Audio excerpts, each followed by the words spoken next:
Olá, queridos irmãos, sejam todos muito bem-vindos, sintam-se acolhidos. Que nesse momento em que agora reservamos para estudar e aprender um pouquinho mais da doutrina espírita, possamos sentir em nossos corações, em nossa mente e em nossos lares a presença do irmão Jesus e da espiritualidade amiga que caminha ao lado de todos nós. Hoje nós teremos a companheira Marta Novis, que é aqui do nosso grupo espírita Francisco de Assis, e ela nos falará sobre o tema Não Vim Destruir a Lei. E para prepararmos o ambiente, separamos uma página do livro Vinha de Luz, psicografia de Chico Xavier pelo Espírito Emmanuel, que se intitula Em Nossa Luta. Segundo o poder que o Senhor me deu para edificação e não para destruição.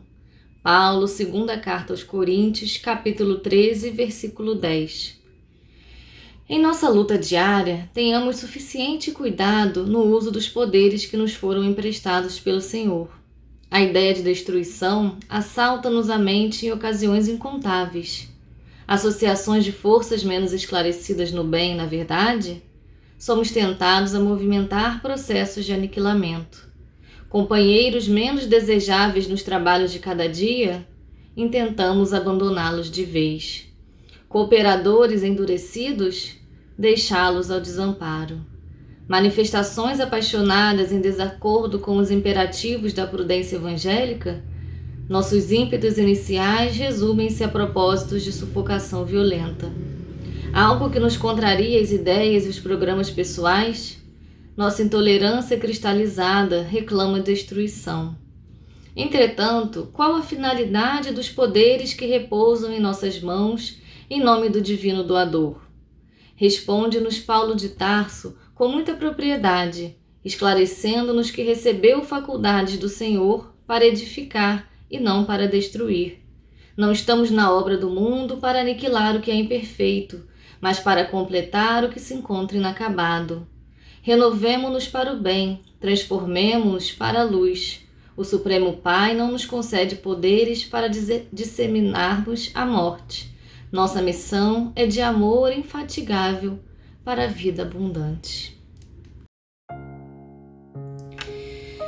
E assim, meus irmãos, vamos relaxando, respirando fundo, a fim de nos acalmarmos, de levarmos nosso pensamento a Deus, esse Pai de infinito amor e misericórdia, ao nosso irmão Jesus, nosso guia e modelo, à espiritualidade amiga que trabalha incansavelmente a nosso favor, a fim de que juntos agora, unidos em corações e pensamentos, possamos agradecer a oportunidade de aqui estarmos, encarnados, com saúde, ainda que enfrentando dificuldades, provas, momentos turbulentos, sabemos ser necessários para a nossa evolução, para o nosso aprimoramento moral.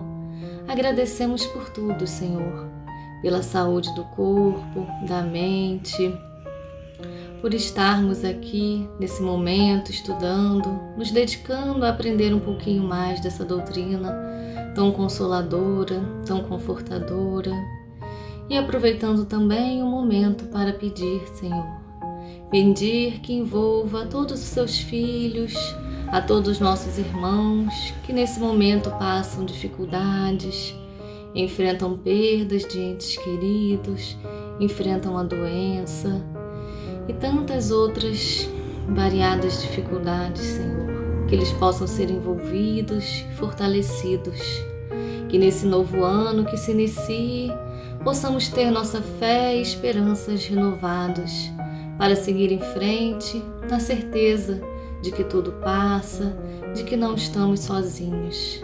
Dias melhores virão, que possamos confiar em Ti, Pai, sabendo que tudo tem um porquê. Nos envolva, nos fortaleça aos nossos lares, aos nossos entes queridos e a todos os nossos irmãos em humanidade. Que esteja conosco hoje e sempre, que assim seja. Graças a Deus.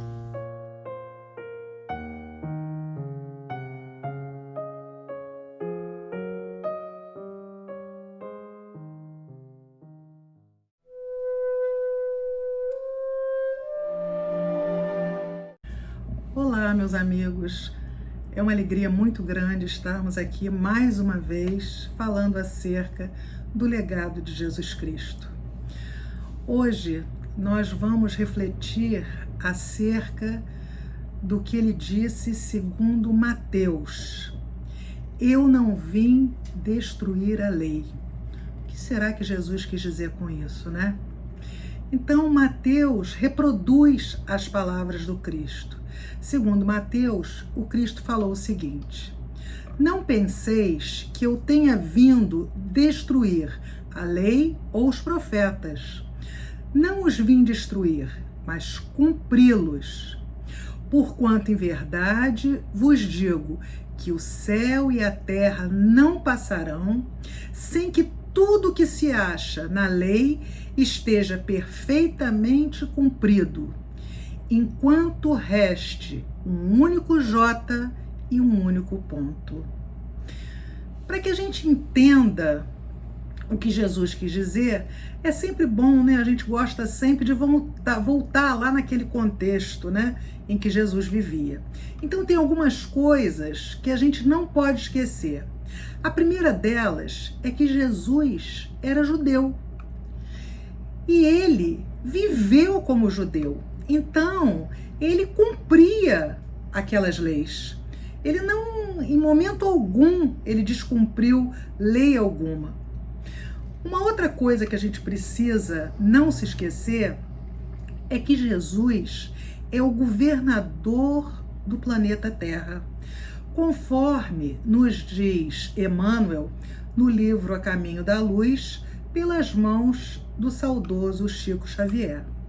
Então, Jesus, na verdade, ele tem uma missão.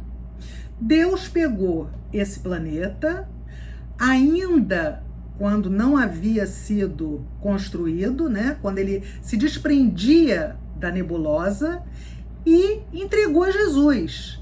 E disse para ele: olha, eu estou te entregando esse planeta assim, nesse estágio primitivo, vai começar, você vai passar por todos os mundos até me transformar esse planeta no mundo celeste. Então, é isso que Jesus quer fazer com o planeta Terra. Só que a gente não pode esquecer que a gente caminha de degrau em degrau. Então agora, o que a gente mais quer é sair desse planeta de terra, de provas e expiações, para o tão sonhado mundo de regeneração.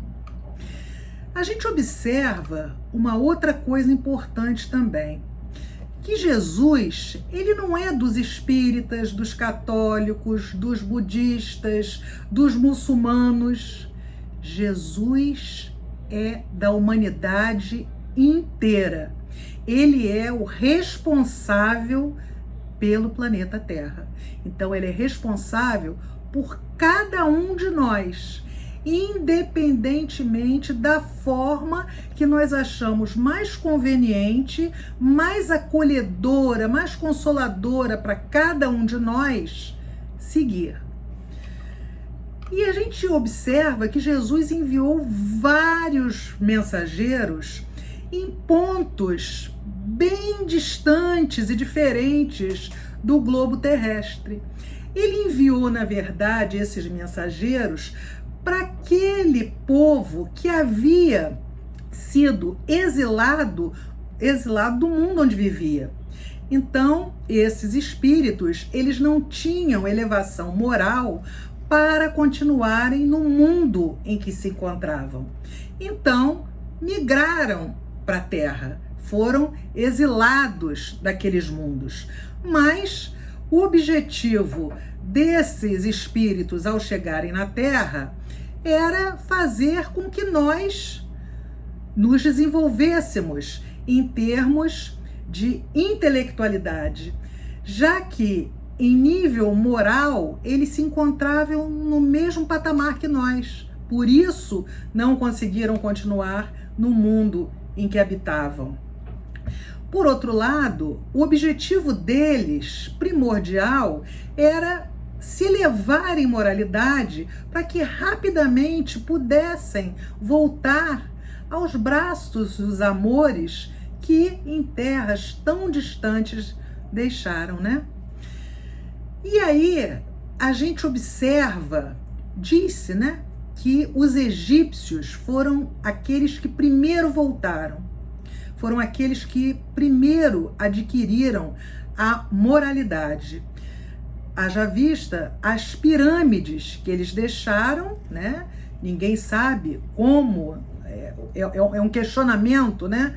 Os materialistas perguntam muito isso, né? Como pode, como é que puderam, como os homens puderam, sem intelectualidade alguma naquela época, terem construído essas pirâmides, né? Mas nós sabemos, né, que, na verdade, elas foram construídas com auxílio daqueles espíritos que vieram de mundos onde a intelectualidade era muito maior que a nossa. Mas conseguiram avançar em moralidade e retornaram para seus lares. Temos que lembrar também que muitos daqueles exilados preferiram continuar na terra, porque fizeram novos laços, criaram novos laços e aprofundaram amores aqui nesse planeta onde nós vivemos. Então, Jesus mandou diversos missionários. Moisés foi um desses missionários. Só que a diferença entre Moisés e os demais, aqueles que chegaram na Índia, né, como o conhecimento, né, dos Vedas, né, os chamados Vedas, aqueles livros sagrados dos hindus que eles seguem até hoje, Krishna depois, né, e muitos outros. A gente, quando pensa mais aqui para o nosso lado, a gente pensa em Sócrates, né, que também foi um grande missionário, né? Ele nos deixou um legado de sabedoria muito grande. Então Jesus ia mandando essas criaturas, esses espíritos, para que a gente pudesse acompanhar o que eles estavam falando, aquilo que eles estavam dizendo. Só que esses missionários, eles iam em lugares pontuais, em lugares onde Jesus achava que aquelas pessoas já estariam preparadas para receber os ensinamentos que eles traziam, né? Mas não foi bem isso que aconteceu. Então foi necessário que Moisés viesse e trouxesse para o povo daquela época, que podemos ser nós, né? Quem disse que a gente não estava lá naquela época e que não estamos reencarnados aqui nesse momento? Então Moisés trouxe, né, recebeu as tábuas da lei, né, são chamados os 10 mandamentos, que nós sabemos que não veio através de Deus, né? O conhecimento espírita permite que a gente entenda hoje que Moisés era um grande médium e que recebeu, através da sua mediunidade, aquelas leis divinas que foram ditadas por espíritos superiores. Bom, esses mandamentos, eles são universais. Então eles não vieram para um povo, eles vieram para que a humanidade inteira pudesse compreendê-los. E se a gente para pensar em cada um desses mandamentos, eles continuam muito atuais e continuarão atuais para sempre, porque são as leis divinas. Agora, Moisés também precisava disciplinar aquele povo, né, que havia sido escravo durante tanto tempo, tinha hábitos terríveis, ele precisava conter aquele povo. Então ele fez também as leis civis, que estão lá na Torá, nos 5 livros da Torá, é o chamado Pentateuco. E os judeus seguem esses livros até hoje. Essa curiosidade do povo judeu, né, é muito interessante. Os judeus não mudaram em nada. Os judeus permanecem da mesma forma que há anos e anos atrás. Eles não mudaram o seu linguajar, eles não mudaram a sua escrita, eles não mudaram os seus costumes. O judeu é um povo interessante porque ele se isola, eles vivem entre eles, né? Eles não se socializam com muita facilidade. E isso é uma coisa que acontece, inclusive, nos dias de hoje. Bom, então, uma vez que a gente entendeu que havia dois tipos de lei e que Moisés precisou fazer essas leis para disciplinar aquele povo, a gente entende também que as leis, elas mudam, as leis civis, elas mudam na medida em que o povo vai evoluindo. Mas, por essa característica do povo judeu, a gente pode ver que essas leis, para eles, essas leis disciplinares, elas continuam vigentes até hoje. O que não acontece, né, conosco e com muitos outros povos. Se a gente pegar esses mandamentos de uma forma rápida, a gente vai ver como eles continuam atuais. Vamos tentar trazer esses mandamentos também para os dias de hoje. Então, o primeiro mandamento que foi passado para Moisés é que eu sou o Senhor seu Deus, que vos tirei do Egito, da casa da servidão. Então não tereis diante de mim outros deuses estrangeiros. Ora, ali, naquele momento, estava sendo passado para Moisés, como é passado para cada um de nós, que Deus é único. Só existe um Deus. Não existem outros deuses. No segundo mandamento, é pedido, né, que não se faça imagens esculpidas, nenhuma figura que possa representar essa divindade. Isso porque quem somos nós, né? Tanto naquela época como hoje, a gente não tem de forma alguma discernimento moral para imaginarmos Deus. Qual é a primeira pergunta do Livro dos Espíritos? O que é Deus? Nós não fazemos ideia de forma. Então, como é que a gente pode se atrever a esculpir, a querer fazer uma estátua, alguma coisa que mostre como Deus é? Não. Então, o que é pedido é que a gente não faça esse tipo de coisa. Só que por detrás daí, se a gente traz para cá, isso quer dizer também, isso é uma coisa mais ampla, né? O que os espíritos estavam tentando dizer para aquele povo e tentando dizer para nós? Que nós só devemos nos curvar a Deus. Não devemos referenciar, né? Não devemos prestar reverência a ninguém mais. Só que esse ninguém mais também diz respeito a nada mais. E o que está dentro desse nada mais? As paixões, os vícios que a gente traz, que a gente vem trazendo ao longo de nossas muitas encarnações. Então nós temos que fazer de tudo para não nos tornarmos escravos desses vícios que a gente traz. A gente não pode ser escravo da matéria. A gente não pode viver subjugado às coisas materiais. Então eu não posso ser escrava do poder, da bebida, da comida, do dinheiro, do culto ao corpo, do sexo.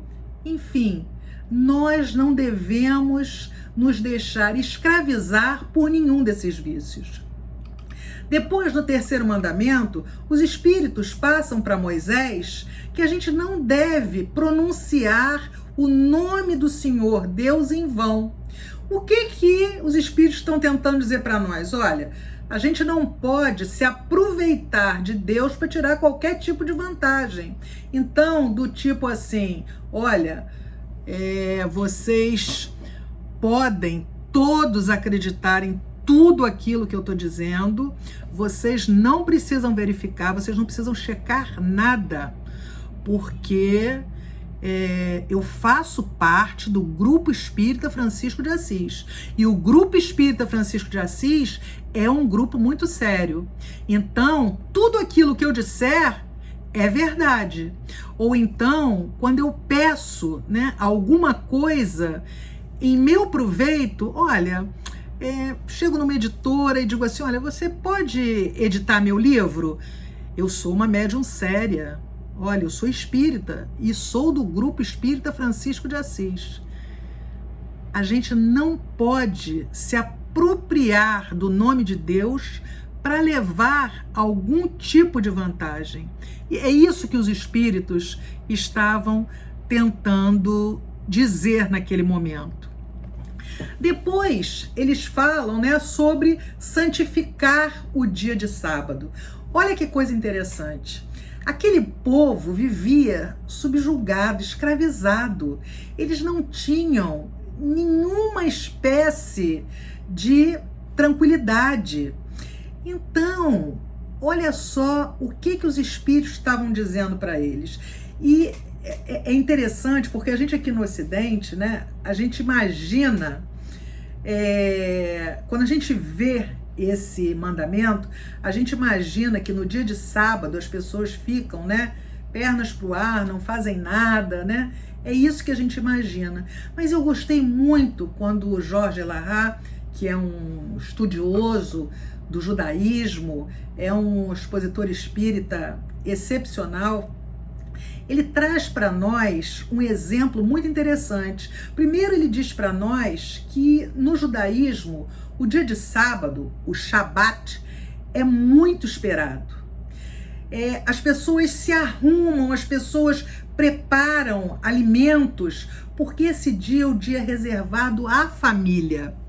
Então, as pessoas, no pôr do sol, já estão com todos aqueles alimentos prontos, né, à mesa, e eles ali, então, ficam recolhidos, né, mas vão fazer uma prece, vão conversar, e muito diferente de como a gente imagina, né, esse dia de lazer.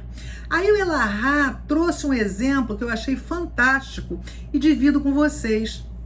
Ele traz para nós a seguinte reflexão: será que o Shabat dos judeus não é a mesma coisa que o culto do Evangelho no lar que nós fazemos aqui? A gente escolhe um dia da semana, né? E a gente se reúne com os nossos familiares. Ali nós vamos fazer uma prece, ali nós vamos ficar também contritos, nós vamos conversar. E Joana de Ângeles chega mesmo a sugerir que quando a gente termine esse culto do Evangelho no lar, a gente não se disperse, que a gente não se distraia com as coisas do mundo, né? Que a gente não vá assistir um filme, de repente, mais palpitante, ou que a gente vá ver coisas que vão tirar da gente a oportunidade de ficar com essas vibrações, né? Com essas emanações fluídicas tão boas que ficam no lar quando a gente se reúne para fazermos prece, para estudarmos o Evangelho de Jesus. Depois, o 5º mandamento fala sobre honrar pai e mãe. E aí, eu também aprendi uma coisa bem interessante no judaísmo. Honrar é diferente de amar. Eu aprendi que a gente honra quando a gente cuida, quando a gente não despreza, quando a gente não envergonha os nossos pais. Muitas vezes, né, a gente não teve por parte de nossos pais aquela atenção que a gente esperava, né? Fomos desprezados, fomos maltratados, fomos espancados, né? Enfim, mas o que está dito pelos espíritos a Moisés é que, independentemente do tipo de relação entre nós e nossos pais, nós precisamos honrá-los. Nós podemos até não amá-los, mas nós lhes devemos a honra. Agora, se eles foram pais exemplares, carinhosos para conosco, aí então nós temos o dever de, além de honrá-los, amá-los. É muito importante que os nossos pais não tenham vergonha de dizer que somos filhos deles. A gente está observando que hoje em dia, dado os avanços da medicina, as pessoas estão vivendo mais. Então, vai acontecer desses mais velhos das nossas famílias, um dia, por quaisquer circunstâncias, virem ficar conosco. E nós precisamos cuidar, nós precisamos não desprezar. É o nosso dever, é a nossa obrigação para quem nos deu a oportunidade bendita de estarmos aqui hoje vivendo essa encarnação. Depois, os Espíritos falam a Moisés sobre não matar.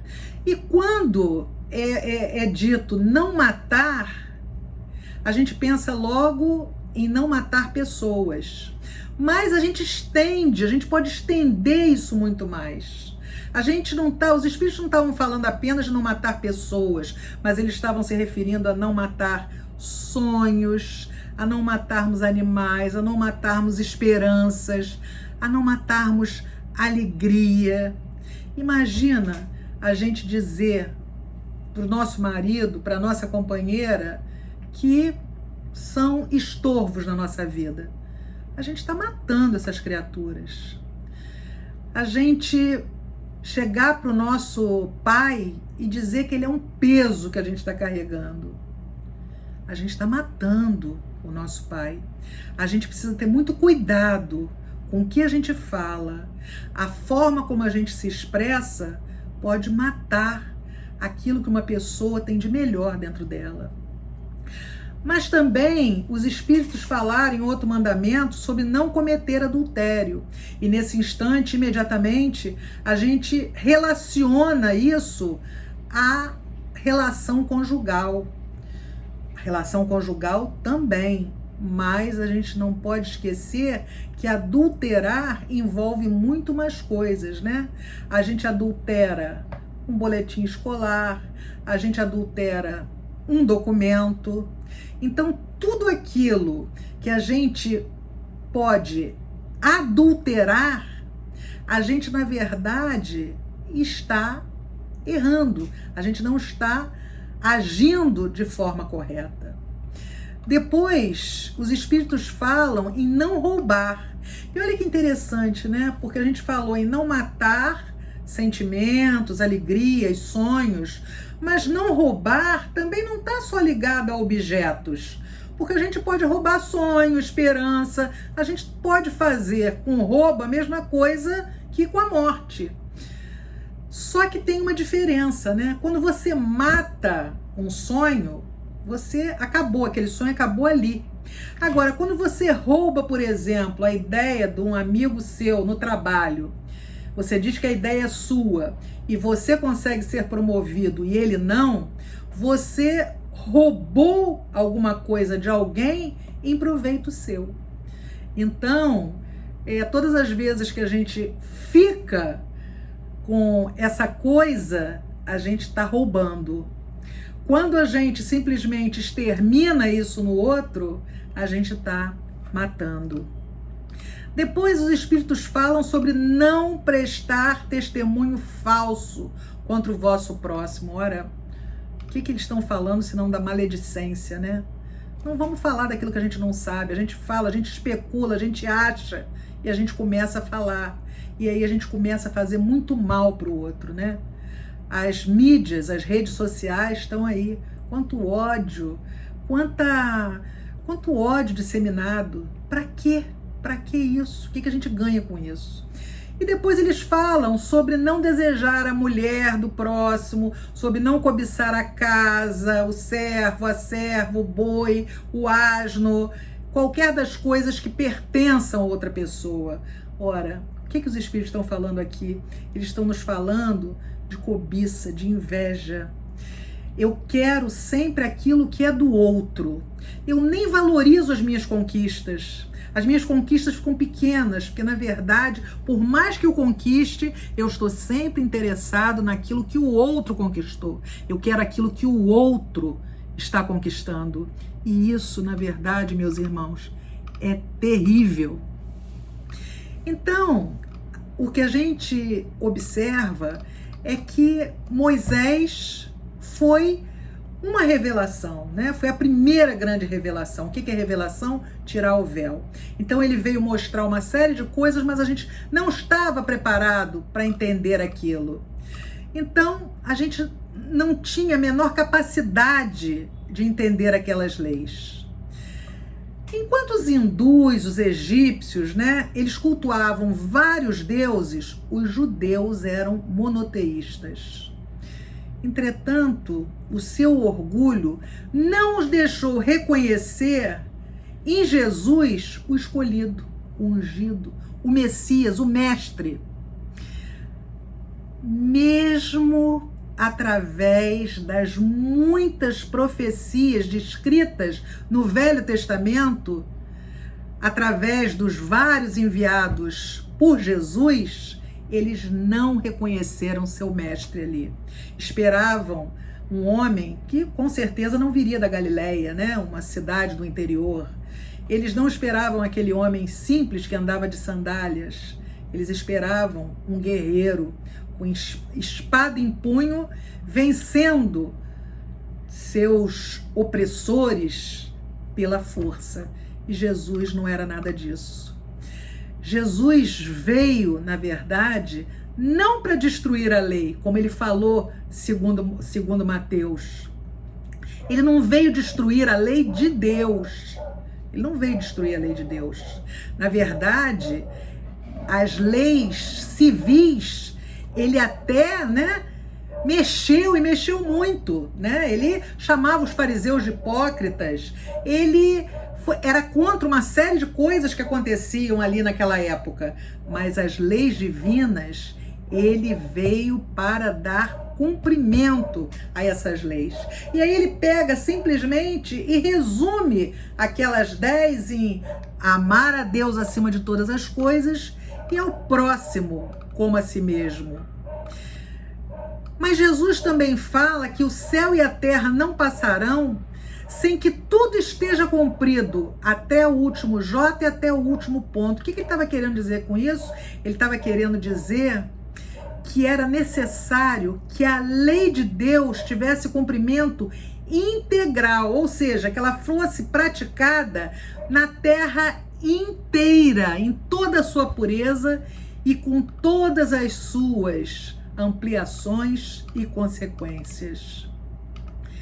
Jesus veio ensinar aos homens também que a verdadeira vida, ela transcorre aqui na terra, né? Mas ela é vivida realmente no reino dos céus. E onde é que é esse reino dos céus? Onde é que é esse reino de Deus? Dentro de cada um de nós, né? É aí que está esse reino. Então, o que ele trouxe naquele momento foram sementes, né? Alguns germes de verdade, porque o povo ainda não estava preparado para saber de tudo aquilo que ele tinha para mostrar. E foi aí que ele nos prometeu um consolador. Ele trouxe amor, mas a gente não compreendeu. E aí essa terceira revelação, que não foi personificada, porque se a gente para pensar, a primeira revelação foi personificada em Moisés. A segunda foi personificada, quer dizer, foi um homem, Jesus, né? Agora, a terceira revelação não. Ela não é personificada em ninguém. E isso por quê? Porque ela chegou até nós através dos ensinamentos de vários espíritos que falaram em vários pontos do globo coisas iguais, coisas semelhantes, através de diferentes médiuns. eles trouxeram então o Espiritismo, o presente que os Espíritos nos trouxeram. Então Jesus não veio destruir lei nenhuma, ele veio dar execução. E aí eu achei interessante que nesse capítulo 1º do Evangelho segundo o Espiritismo, Eu Não Vim Destruir a Lei, tem uma instrução de um espírito que se intitula, achei curioso isso, um espírito israelita. Ele fala sobre a nova era. E olha o comentário dele, ele diz que o espiritismo é a alavanca de que Jesus se utiliza para fazer com que a humanidade avance. E diz mais, diz ele que Moisés abriu o caminho, Jesus continuou a obra e o espiritismo a concluirá. Um espírito israelita. E aí a gente fica pensando que a doutrina espírita é realmente um bálsamo para as nossas almas, né? E aí vem a pergunta, será que a gente internaliza aquilo que ela nos ensina? Muitos de nós estamos na doutrina espírita há 10, 20, 30, 40 anos. Mas se a gente continua agindo hoje da mesma forma como há 10, 20, 30, 40 anos atrás, isso quer dizer que o espiritismo ele está na nossa cabeça, mas ele não desceu para o coração, né? A gente não foi tocado, né? Jesus tentou nos tocar através do sentimento, né? Ele tentou fazer com que a gente entendesse o amor. E o espiritismo, ele vem nos ensinar por que é necessário a gente agir com amor? Por que é necessário amar? E aí eu fiquei pensando que quando um novo ano começa, a gente faz 1000 planos. E aí eu fiquei pensando, né?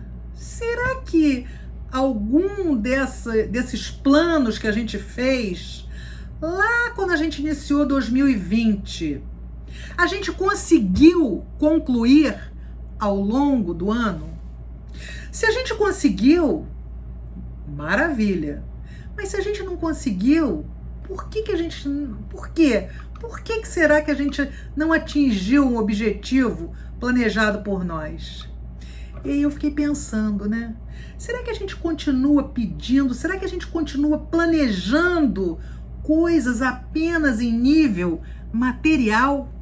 Será que a gente continua achando que a gente precisa, ao longo desse ano que vai se iniciar, ganharmos muito dinheiro, subirmos na nossa empresa, conseguirmos um companheiro, uma companheira para as nossas vidas? Ou quem sabe se aquilo que nos fará feliz será passar num concurso público ou talvez comprar um carro último tipo? Não. Aquela viagem que a gente sonha. Será que esses são os nossos planos? Será que é só isso que a gente quer? Porque a gente pode planejar isso, sim. Claro, a gente está aqui num mundo de provas e expiações, né?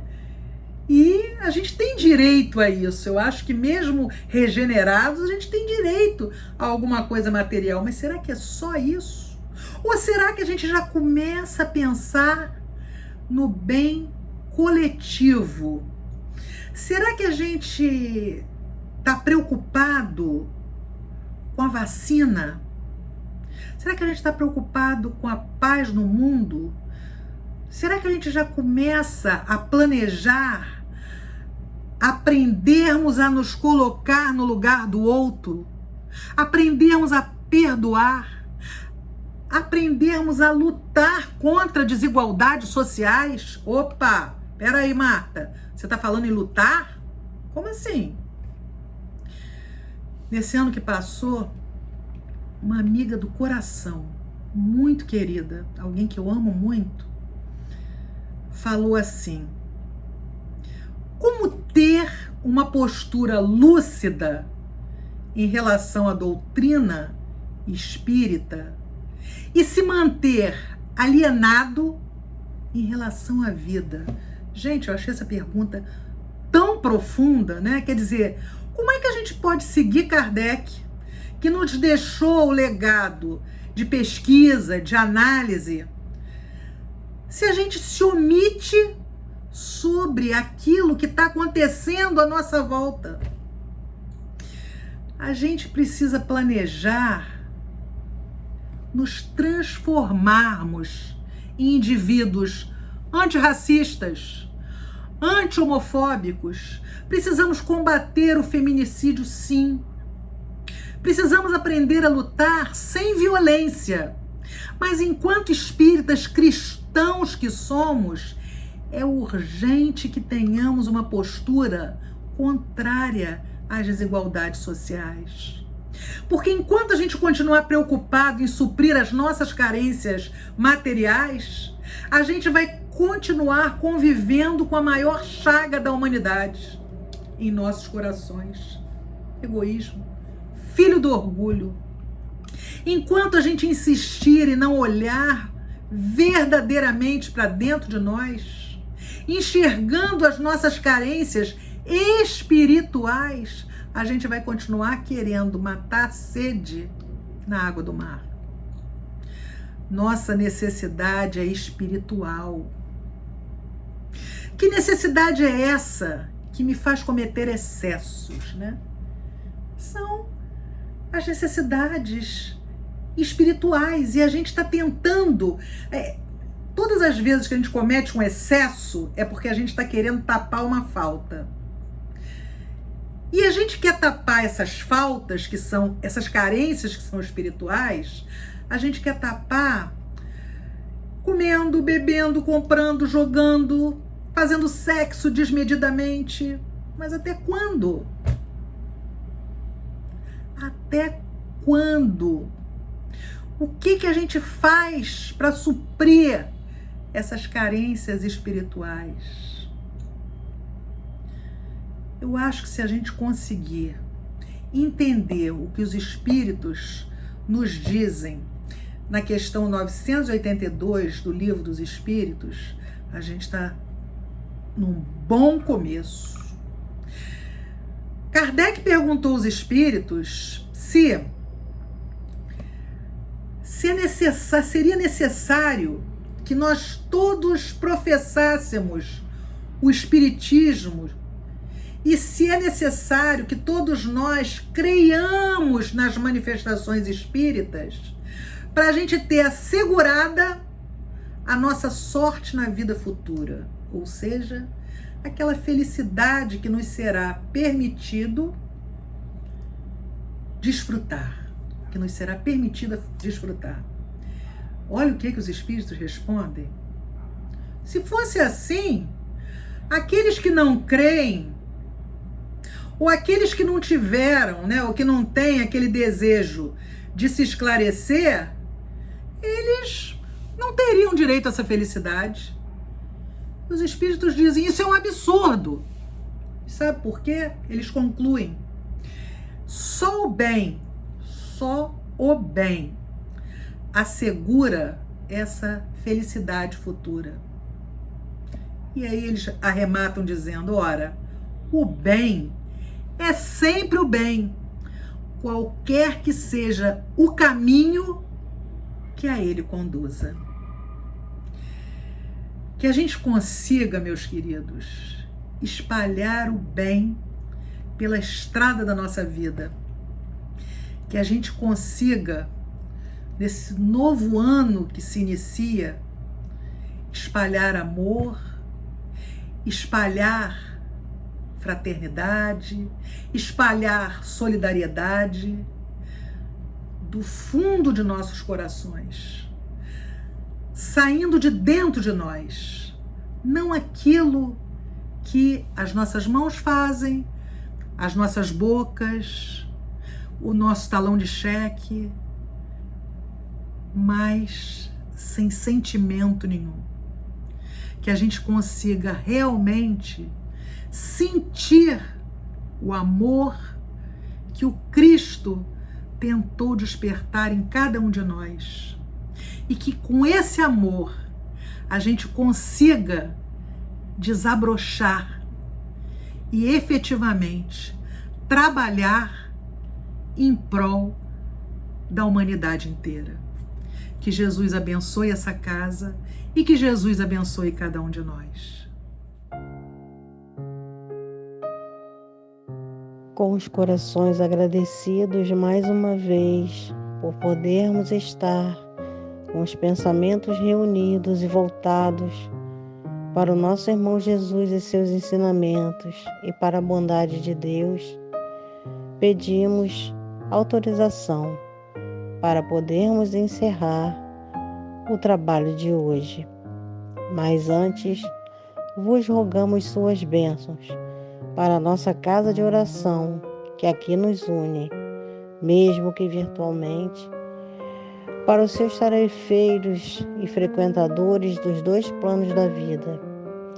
Estende ainda, irmão querido, aos nossos irmãos em aflição, sejam dores do corpo, sejam dores da alma. Os pedimos ainda por todos aqueles que não te conhecem, por aqueles que te esqueceram. E permanece em nossos corações, nos abençoando e não nos deixando esquecer que nunca estamos sós. Fica conosco, agora e sempre. Que assim seja.